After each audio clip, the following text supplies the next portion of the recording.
Hello friends, स्वागत है आपका अपने यूट्यूब चैनल माई क्लासमेट पे।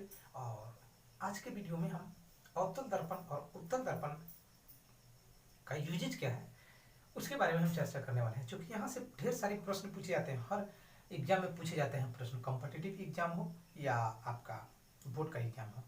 तो किसी न किसी तरह से ऑब्जेक्टिव में या फिलर में, फिल इन द ब्लैंक्स में एक प्रश्न पूछ के लिए जाते हैं। तो आपको याद रखना बहुत ज़रूरी है। तो चलिए हम देखते हैं बारी बारी से। सबसे पहले मेरा क्या है कि अवतल दर्पण का प्रयोग हम दाढ़ी बनाने के शेविंग जो करते हैं, ठीक है, या सैलून वगैरह में जो है वो किया जाता है। तो एक प्रश्न यहाँ से ये भी आता है कि आखिर अवतल दर्पण का ही यूज हम दाढ़ी बनाने के लिए क्यों करते हैं। इसका मुख्य रीजन है, पूछता भी है प्रश्न में, और रैंक मतलब फिगर के थ्रू पूछ लेता है एग्जाम में, बोर्ड के एग्जाम में। मैंने जब बोर्ड की एग्जाम दी थी तो शायद ये प्रश्न पूछी गई थी कि सचित्र द्वारा मतलब फिगर के साथ में बताएं कि दाढ़ी बनाने के लिए जो है वो अवतल दर्पण का यूज किया जाता है क्यों।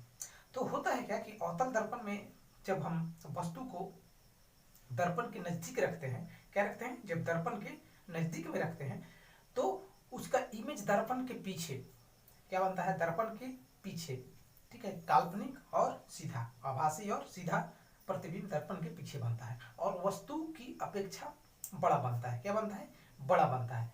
इसलिए हम अवतल दर्पण का यूज दाढ़ी बनाने के लिए करते हैं। और उस केस में क्या किया जाता है कि ऑब्जेक्ट को दर्पण के नजदीक रखा जाता है। दाढ़ी बनाते समय भी क्या करते हैं, हम दर्पण के नजदीक में ही रहते हैं, ठीक है। तो यदि आपसे ये प्रश्न पूछा जाए कि दाढ़ी बनाने के लिए क्यों करते हैं, तो आप ये बता सकते हैं क्योंकि अवतल दर्पण के समीप में रखी गई वस्तु का इमेज दर्पण के पीछे, ठीक है, और वस्तु से बड़े साइज में बनता है और सीधा बनता है, काल्पनिक और सीधा बनता है। इसलिए हम अवतल दर्पण का यूज दाढ़ी बनाने के लिए करते हैं, ठीक है। और फिगर भी पूछे तो मैं अगले वीडियो में बताने वाला हूँ सभी टाइप के फिगर को, कि मतलब कहाँ पे इमेज को रखेंगे तो किस तरह से उसका फॉर्मेशन होगा और इमेज कैसा बनेगा। तो आप उस वीडियो को भी ध्यान से देखिएगा।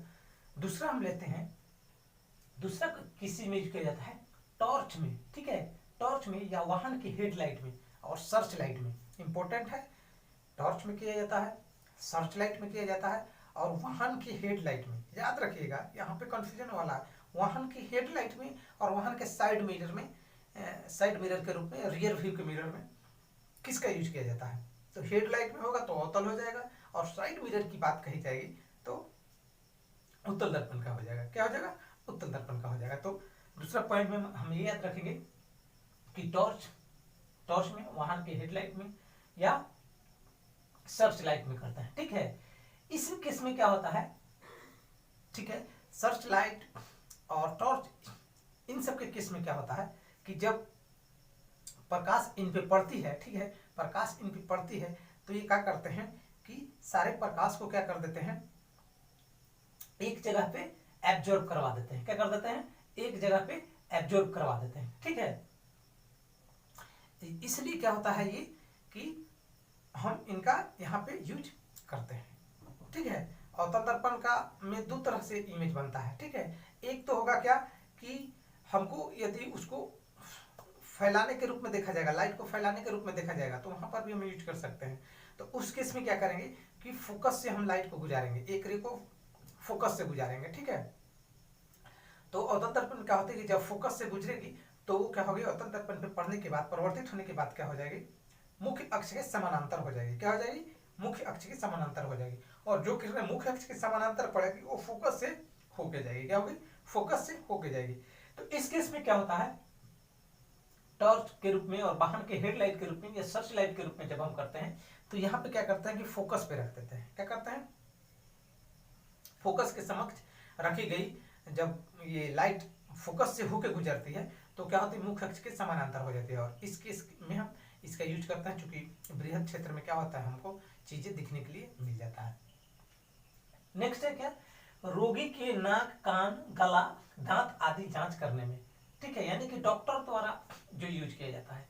तो यहाँ पे अंतर है, ठीक है, दोनों में अंतर है। जैसा कि मैंने पहले वाला में देखा कि टॉर्च, हेडलाइट और सर्च लाइट में, तो मैंने क्या बताया कि यहाँ पे फोकस से लाइट जाती, फोकस से होते हुए फोकस पे रहती है कोई ऑब्जेक्ट और वहां से लाइटें गुजरती है तो क्या होगी, मुख्य शक्ति समानांतर हो जाती है। लेकिन यहाँ पे जब नाक, कान, आंख, गला के होता है तो इसमें क्या करते हैं, मुख्य अक्ष के समानांतर प्रकाश की किरणें को लाते हैं। ठीक है, मुख्य अक्ष के समानांतर लाते हैं, ऑब्जेक्ट को रखते हैं और वहां से लाइट जो आती है रिफ्लेक्ट करके क्या होती है, एक जगह पे क्या होती है, केंद्रित होती है, यानी एक पॉइंट पे केंद्रित होती है। तो वहां पे ढेर सारा एक बिंदु पे लाइट आएगी तो क्या होगी, हमें चीजें जो है वो क्या होगी, स्पष्ट रूप से दिखेगी। लेकिन दूसरे सेंस में क्या था कि एक जगह से लाइट आ रही थी और उसको क्या कर रहा था, थोड़ा सा पैरेलल में फैला दे रहा था। ठीक है, विस्तार पूर्वक में फैला दे रहा था। तो दोनों में दो तरह की केसेज आ जाती है। ठीक है, यदि एग्जाम्पल में पूछे या प्रश्न में पूछ देगा, ऐसा भी पूछ सकता है कि आखिर टॉर्च में, वाहन के हेडलाइट में या सर्च लाइट में अवतल दर्पण का यूज क्यों करते हैं। ठीक है, आखिर क्या बात है कि यूज करते हैं। और नेक्स्ट पूछते कि रोगी के नाक कान आंख गला देखने के लिए ही अवतल दर्पण का यूज क्यों किया जाता है। तो ये बहुत कंफ्यूजन वाली प्रश्न है और शायद हर लोग इसका जवाब नहीं दे पाएंगे। तो आज मैं आपको ये बात क्लियर कर देता हूँ कि आंख नाक गले के सेंस में क्या होगा और उस सेंस में क्या होगा। ठीक है, चलिए नेक्स्ट देखते हैं। क्या नेक्स्ट मेरा है सोलर प्लेट में के रूप में। ठीक है, तो सोलर प्लेट के रूप में भी हम वही करते हैं। क्या होता है कि मुख्य अक्ष के समानांतर किरणें को लेते हैं। ठीक है, और जब दर्पण पे पड़ते हैं, दर्पण पे पड़ने के बाद क्या होती है, एक पॉइंट पर फोकसित होती है।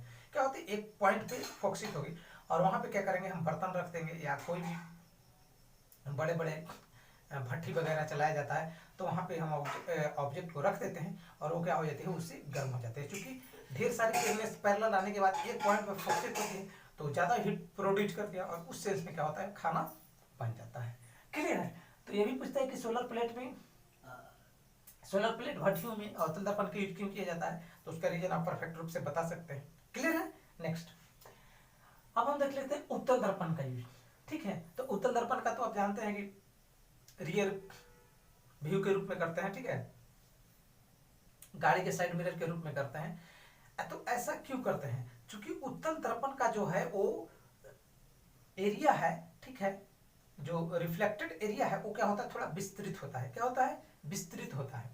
अवतल दर्पण और समतल दर्पण की अपेक्षा इसका जो एरिया होता है वो विस्तृत होता है। इसमें क्या होता है कि विस्तृत एरिया होने के कारण क्या होता है, तो दूर से बहुत दूर वस्तु रहेगी, बहुत बड़ी वस्तु रहेगी, फिर भी उसका इमेज इस दर्पण में बन जाएगा और क्या बनेगा, क्लियर बनेगा। ठीक है, अवतल दर्पण में कैसे इमेज, उत्तल में कैसे बनता है, काल्पनिक और सीधा। क्या होता है, काल्पनिक और सीधा। ये भी आप याद रखिएगा, पूछता है कि उत्तल दर्पण में हमेशा प्रतिबिंब कैसा बनता है, तो काल्पनिक और सीधा।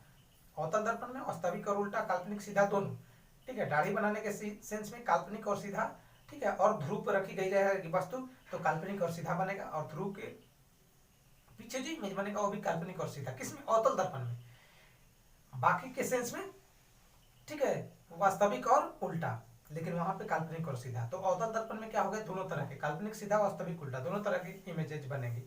लेकिन उत्तल दर्पण में हमेशा याद रखिएगा काल्पनिक और सीधा ही प्रतिबिंब बनता है। क्या बनता है, काल्पनिक और सीधा ही प्रतिबिंब बनता है। तो चलिए मैंने विस्तार पूर्वक आपको बताया है कि अवतल दर्पण का यूज और उत्तल दर्पण का यूज किस तरह से करते हैं। शायद ही इस तरह के वीडियो इतनी छोटी में आपको यूट्यूब पे मिलेगी। तो आप इस वीडियो को ज़्यादा से ज़्यादा लोगों के बीच में शेयर कीजिए अगर ये अच्छा लगा होगा तो, और हमारे चैनल को सब्सक्राइब कीजिए। फिर मिलते हैं हम नेक्स्ट वीडियो में, तब तक के लिए धन्यवाद। Take care, good night.